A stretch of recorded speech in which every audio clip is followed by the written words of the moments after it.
నమస్తే నమస్తే నమస్తే ముందుగా అయితే అందరికి శనార్థులా ఇగో ఈ రోజు మీకోసం అయితే నేను ఒక మంచి వ్యక్తిని తీసుకొని వచ్చిన గా వ్యక్తి పేరేంటంటే రాంపురం శ్రీనివాస్ అన్న.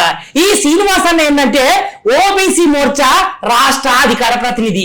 ఇక అన్నను అడిగి మరి తెలంగాణ రాజకీయ పరిస్థితి ఎట్లున్నది, తెలంగాణ రాజకీయాలలో ఎమ్మెల్సీ ఎలక్షన్ పోతున్నాయి కదా, గా ఎలక్షన్స్ ముచ్చట ఎట్లున్నది, బీజేపీ కథ ఎట్లున్నది అనే ముచ్చట్లనైతే మనము నేరుగా అన్నతోటే అడిగి తెలుసుకోవాలి కదా. నమస్తే అన్న. నమస్తే నమస్తే. బాగున్నావానే? బాగున్నాము. ఇప్పుడు ఏంటిది, ఏం నడుస్తుంది మరి తెలంగాణ రాష్ట్రంలో? తెలంగాణ ఇప్పుడు ఎమ్మెల్సీ ఎలక్షన్స్ పోతున్నాము, అదే విధంగా బీజేపీ నుంచి నిలబడ్డరు, అది కాంగ్రెస్ నుంచి కూడా నిలబడ్డరు. అయితే ఫస్ట్ అసలు మీరు ఏంది, ఎక్కడి నుంచి వచ్చారు ఒక్కసారి చెప్పుకోవాలి. ముందుగా ప్రేక్షక మహేశ్వరులకు నమస్తే. నా పేరు శ్రీనివాస్ రాంపురం, ఓబీసీ మోర్చా రాష్ట్ర అధికార ప్రతినిధి, చెంపపేట నుండి వచ్చినాను. నా బ్యాక్గ్రౌండ్ చిన్నప్పటి నుండి ఆర్ఎస్ఎస్ ఏబీవీపీ, అది మండల స్థాయి నుండి డివిజన్ స్థాయి నుండి, డివిజన్ వైస్ ప్రెసిడెంట్ నుండి, జిల్లా ప్రోటోకాల్ కన్వీనర్ నుండి, స్టేట్ ఎగ్జిక్యూటివ్ మెంబర్ నుండి ప్రస్తుతానికి అధికార ప్రతినిధి వరకు నేను ఈ స్థాయికి వచ్చాను. నా పేరు శ్రీనివాస్ అన్న. ఇక అట్లనే ఇక ముందుగా ఇక మన సబ్జెక్ట్లకు పోతాన్నా, ఇప్పుడు ఈ తెలంగాణ రాష్ట్రంలో ఎమ్మెల్సీ ఎలక్షన్స్ అయితే జరగబోతున్నాయి. మరి ఇటేమో బీజేపీ వాళ్ళు మంచిగానే ప్రచారం గీచారం అంతా చేస్తున్నారు, అటువైపు కాంగ్రెస్ వాళ్ళు కూడా చేస్తున్నారు. కాకపోతే బీఆర్ఎస్ వాళ్ళు ఎందుకు చేస్తలేరు? లేకపోతే బీఆర్ఎస్ బీజేపీ రెండు ఒకటేనా అన్న? అట్లా అంటారన్నా, మీరు భలే ఉన్నారని.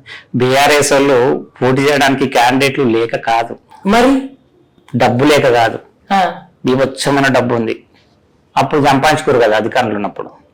డబ్బు బాగానే ఉంది, వ్యక్తులు ఉన్నారు, లీడర్లు ఉన్నారు, బట్ కాంటాక్ట్ చేస్తే గెలవలేరు. గెలిచే పరిస్థితిలో బీఆర్ఎస్ పార్టీ లేదు. ఎట్టి పరిస్థితుల్లో గెలవమనే ఒకే ఒక ఉద్దేశంతో వాళ్ళు క్యాండిడేట్లు పెట్టలేరు అని మీరు అనుకుంటారు. కానీ బయట జనాలు లేకపోతే కొంతమంది ప్రముఖులు మాట్లాడే ముచ్చట్లెట్లున్నాయి అన్న. ఇగో బీజేపీ బీఆర్ఎస్ రెండు ఒకటే. ఇప్పుడు ఏంటిదంటే ప్రధాన ప్రతిపక్షం వాళ్ళనేమో వాళ్ళు ఉన్నారు కాబట్టి ఇటు కాంగ్రెస్ వాళ్ళను గెలవనీయకుండా చేసేందుకే బీఆర్ఎస్ అనేది పోటీ చేస్తలేదు. పోటీ ఎందుకు చేస్తలేదు అంటే ఇటు బీజేపీకి సపోర్ట్ ఇచ్చుకుంటా, ఆద్యం పోసుకుంటా బీజేపీ వాళ్ళని లేపిర్రు అనుకో, రాబోయే ఎలక్షన్స్ లల్లా మళ్ళా బాపునే సీఎంగా చేసి అనే ఒక పన్నాగం పన్నుతున్నారు అని అయితే జనాలలో గానీ కొంతమంది ప్రముఖులలో గానీ ఉన్నదన్న ఈ ముచ్చట. బీఆర్ఎస్ బీజేపీ ఒకటి అనేది అబద్ధం, శుద్ధ అబద్ధం. అన్ని అభిప్రాయాలు వాళ్ళు ఎవరి అభిప్రాయాలు వాళ్ళు చెప్పేసుకుంటారు. దానికి దీనికి సంబంధం లేదు ముచ్చట. ఎందుకంటే ఎక్కడ కూడా మేము కలిసి ఎక్కడ పోటీ చేయలేము, ఏం చేయలేము. కాకపోతే వాళ్ళు రాబోయే రోజుల్లో మా బాపుని సీఎం చేస్తామనేది కళ, పగటి కళ అది. ఎందుకంటే మొన్ననే మిమ్మల్ని కొండపోయి ఎడ కూర్చొని పెట్టాలో ఆడ కూర్చొని పెట్టేసారు. ఇంకా కొత్తగా మళ్ళీ ఇంకో కళలు అనేది లేదు. రాష్ట్రంలో, తెలంగాణ రాష్ట్రంలో పొరపాటున కాంగ్రెస్ ప్రభుత్వం వచ్చింది, సీఎం రేవంత్ రెడ్డిగా ఉన్నారు.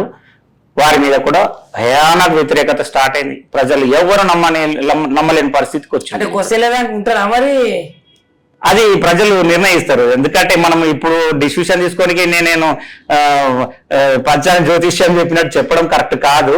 అది ఉంటుందా లేదా వాళ్ళ పార్టీకి తెలిసిపోయింది, అర్థమవుతుంది. పార్టీ ప్రభుత్వంలో ఉంటుందా లేదా పక్క పెడితే సీఎం ఉంటాడా లేదా వాళ్ళ వ్యక్తిగత అభిప్రాయాలు విభేదాలు చూస్తే అర్థమవుతుంది. ఆయన ఉంటాడా లేదా అనేది అయితే చెప్పొచ్చు. పార్టీ అనేది ప్రభుత్వం ఎప్పటి వరకు నడుస్తా అనేది ఇప్పుడు ఏం చెప్పలేము. ఈ తెలంగాణ రాష్ట్రంలో బీజేపీ పార్టీ అనేది కేవలము ఏదో ఎలక్షన్స్ అప్పుడు వచ్చి అడావిడి చేసి జై జై జై జైలు అవి ఇవి కొట్టి దాని తర్వాత కనుమరుగైపోయి మళ్ళీ ఎలక్షన్స్ అదే సర్పంచ్ కానీ, ఎమ్మెల్సీ కానీ, కార్పొరేటర్ కానీ, లేకపోతే ఎమ్మెల్యే, ఎంపీ ఇప్పుడే బయటకు వస్తాను, దాని తర్వాత అసలుకే జాడలేదు పత్తలేదు అన్నట్టున్నదట కదా. అదంతా అబద్ధం అండి, శుద్ధ అబద్ధం. మేము చేసే కార్యక్రమాలు, మా కార్యకర్తలు, నాయకులు, లీడర్లు అనుక్షణం, క్షణక్షణం, ప్రతి క్షణం ప్రజల్లో ఉంటారు. ప్రజలకు న్యాయం చేయడానికి పోరాటాలు చేస్తారు. పోరాటం చేసినందుకే కదా మేము ప్రజల్లో ఉండి, మేము ప్రజల కోసం పోరాటం చేసినందుకే కదా ఇవాళ కేసీఆర్ పోయి ఫామ్ హౌస్ లో వండుకుండు. ఇవాళ కేసీఆర్ గారు ఫామ్ హౌస్ లో వండడానికి బీజేపీ కార్యక్రమాలకి సంబంధం ఏమంటే, ప్రభుత్వంలో ఉన్నప్పుడు ఆయన సీఎంగా ఉన్నప్పుడు ఎవరైతే ప్రజలకు ఏమేమి కమిట్మెంట్లు ఇచ్చారో వాటిని మేము ఎండగట్టగలిగాం.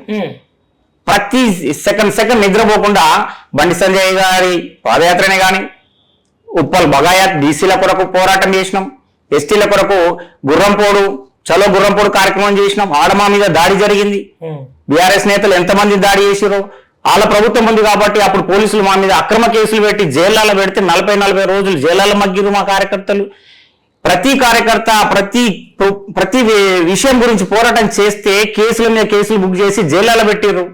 దానికి కదా మాకు జరిగిన, మేము ప్రజలు లేరు అని మీరు ఒక ప్రశ్న అడిగారు, దానికి కదా దీని సమాధానం ఏంటంటే కంపల్సరీ మేము పబ్లిక్లలో ఉన్నాం కాబట్టి, ప్రజలలో ఉన్నాం కాబట్టి, ప్రతిక్షణం అది కూడా ఎలక్షన్లలో కాదు, ఎవ్రీడే ఉన్నాం కాబట్టి మా మీద కేసులైనాయి. మేము జైళ్ళకి వెళ్ళినాం, మేము జైళ్ళకి పోయి ఆయనను ఎండగట్టినాం కాబట్టి కేసీఆర్ అబద్ధపు మనిషి అని అర్థమైంది కాబట్టి ప్రజలు ఆ రోజు ఆయనని నమ్మక ఆయనకు ఓటు వేయకుండా ఇవాళ వేరే ప్రభుత్వం వచ్చి కూర్చుంది, ఆయన ఫామ్ హౌస్ లో కూర్చున్నాడని మేము గల్లెగరేసుకొని చెప్పగలుగుతాం. అన్న ఇప్పుడు నిరంతరం మరి మీరు ప్రజలలోనే ఉన్నారు, నిరంతరం ప్రజల కోసం, అదే విధంగా కేసీఆర్ గారిని గద్దెదించడానికైతే మీరు ప్రధాన భూమి పోషించారు కదా.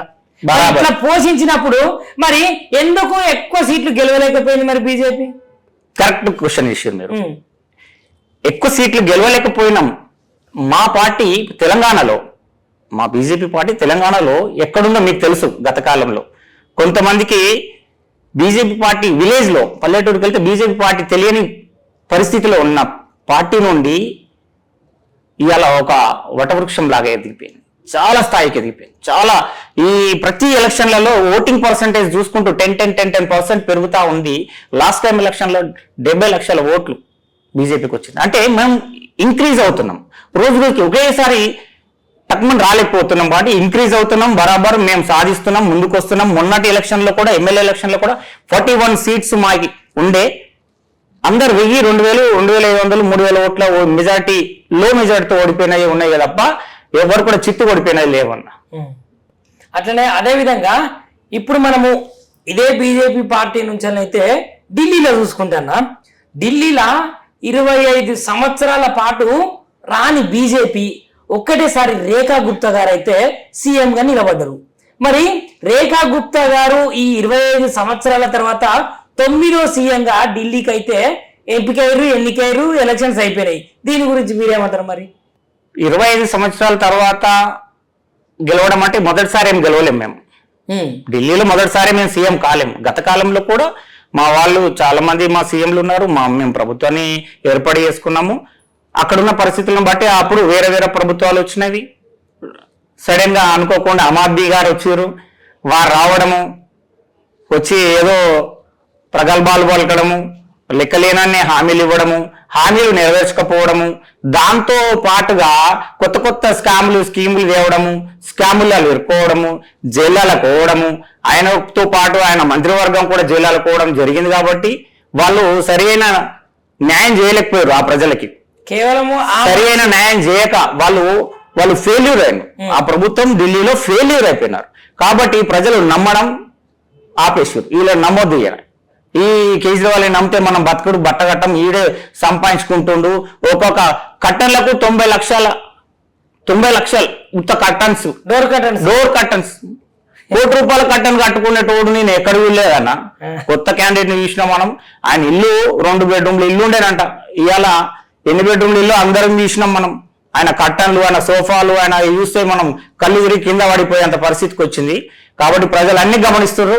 ఢిల్లీ ప్రజలు గమనించి న్యాయంగా పోరాటేవాళ్ళు ఎవరు, కేంద్ర సంస్కరణలు ఎట్లున్నాయి, కేంద్ర ప్రభుత్వం ఇచ్చే సంక్షేమ పథకాలు ఎలా ఉన్నాయి, మోడీ గారు ఎలా పరిపాలన చేస్తున్నారు, మోడీ గారి పరిపాలన బాగుంది, చాలా నచ్చింది, మనం అన్యాయంగా మోసపోతున్నాము, కేజ్రీవాల్ మాటలు నమ్మొద్దు, ఇప్పుడు మనం బీజేపీని గెలిపించుకోవాలి అని నిర్ణయించుకున్నారు. కాబట్టి భారతీయ జనతా పార్టీ ఢిల్లీలో, మన భారతదేశ రాజధానిలో భారతీయ జనతా పార్టీ జెండా ఎగిరింది. రేఖా గుప్తా గారు ఈరోజు ఏబీపీ కార్యకర్తని కాదు, ఆ ప్లేస్ లో సాధారణ కార్యకర్త ఉన్నా కూడా డెఫినెట్ గా సీఎం అవుతారు. అంటే కేవలము అరవింద్ కేజ్రీవాల్ గారిని గద్దె దించడానికే వీళ్ళందరూ కలిసి కుమ్మక్కయి, అటు ఎవరైతే మన నరేంద్ర మోదీ గారు ఉన్నారో, దాని తర్వాత అమిత్ షా గారు ఉన్నారో, దాని తర్వాత జేపీ నడ్డా గారు ఉన్నారో, అంటే వీళ్ళు ఒక వ్యూహం పన్ని. ఎందుకంటే ప్రజలల్లా కేజ్రీవాల్ ను మొత్తానికే డమ్మింగ్ చేయాలి, డమ్మింగ్ చేసి ఇక్కడ ఖచ్చితంగా బీజేపీ జెండా ఎగిరేయాలి అనే ఒక రాజకీయ నేపథ్యంతో, రాజకీయ నిపుణంతో ఆయననైతే గద్దె దించిర్రు అని అయితే అనుకుంటున్నారు. మరి డెఫినెట్ గా భారతీయ జనతా పార్టీ వ్యూహం ఫలించింది. భారతీయ జనతా పార్టీ ఏదైతే వ్యూహం మన ప్రాసెస్ లో పెట్టినామో మా వ్యూహం అనేది మా కార్యకర్తలు నాయకులు మా ఎంపీలు కానీ దేశంలోని ఎంపీలు అందరూ వర్క్ చేసారు, హార్డ్ వర్క్ చేసారు, కష్టపడ్డారు. వాళ్ళ అవినీతి ఆరోపణల్ని ఎండగట్టిరు. గల్లీ గల్లీన చిన్న చిన్న పల్లెటూరులో గడప గడప కూడా చెప్పగలిగినాము. వాళ్ళ అవినీతిని ఎండగట్టినాం కాబట్టి వారిని నమ్మలేక భారతీయ జనతా పార్టీని నమ్మి బీజేపీని గెలిపించారు. అక్కడ ప్రజలకు నా హృదయపూర్వక ధన్యవాదాలు కూడా తెలియజేస్తున్నాం ఈ ఛానల్ తరఫున. అదేవిధంగా అన్న ఇప్పుడు రేఖా గుప్తా గారు అయితే చిన్నప్పటి నుంచి అని చెప్పవచ్చు, చిన్నప్పటి నుంచే చెప్పవచ్చు. ఎందుకంటే ఏబీవీపీ కార్యకర్తగా ఏబీవీపీ క్యాండిడేట్ గా ఆమె అంచెలంచెలు ఎదుక్కుంటూ వచ్చింది. ఇప్పుడు ఢిల్లీకి పీఠం కూడా ఎక్కింది. కాకపోతే రేఖా గుప్తా గారు కేవలము బీజేపీ పార్టీ నుంచి అదేవిధంగా స్వయం సేవక్గా వచ్చింది కాబట్టే ఆమెకి ఇచ్చిర్రు.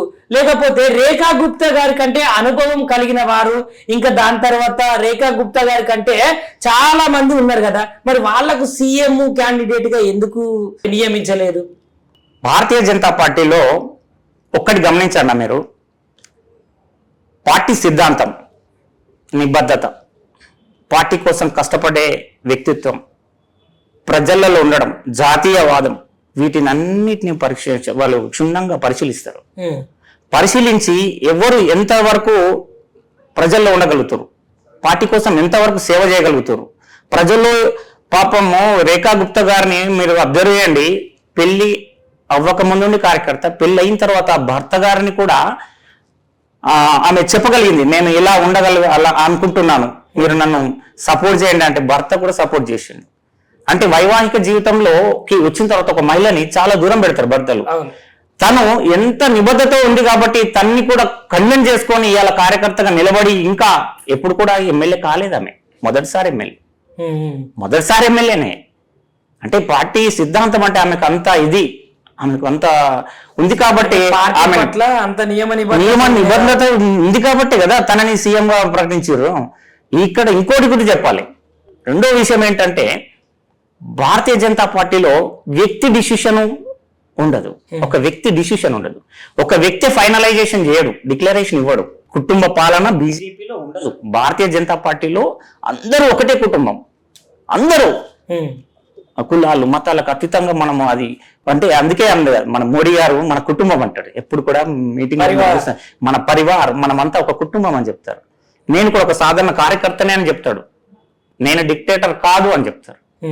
కాబట్టి భారతీయ జనతా పార్టీలో ఎట్టి బస్సులో నార్మల్ చిన్న స్థాయి కార్యకర్త కూడా పెద్ద స్థాయిలో అధికారాలు అనుభవించే అవకాశం ఒక భారతీయ జనతా పార్టీలో ఉంది, వేరే ఏ పార్టీలో కూడా లేదు. మిగతా పార్టీలో కుటుంబ పాలన జరుగుతుంది, మిగతా పార్టీలో కుటుంబాలు ఏళ్తుంది. కుటుంబం డిసిషన్ తీసుకుంటే కుటుంబం లెటర్ రాసి పంపిస్తానో మెసేజ్ పెడితేనో అక్కడ ఇది ఏం కావాలనుకుంటే అక్కడ అది అవుతుంది. ఇక్కడ స్విచ్ చేస్తేనే అక్కడ బల్బ్ వెలుగుతుంది. స్విచ్ కుటుంబ పాలన కాడు ఉంటది. భారతీయ జనతా పార్టీలో దానికి ఛాన్స్ లేదు. షేర్ చేయరి, లైక్ చేయరి, సబ్స్క్రైబ్ చేయరి, మర్చిపోకుండా గంట సింబల్ అయితే ఒత్తురులా.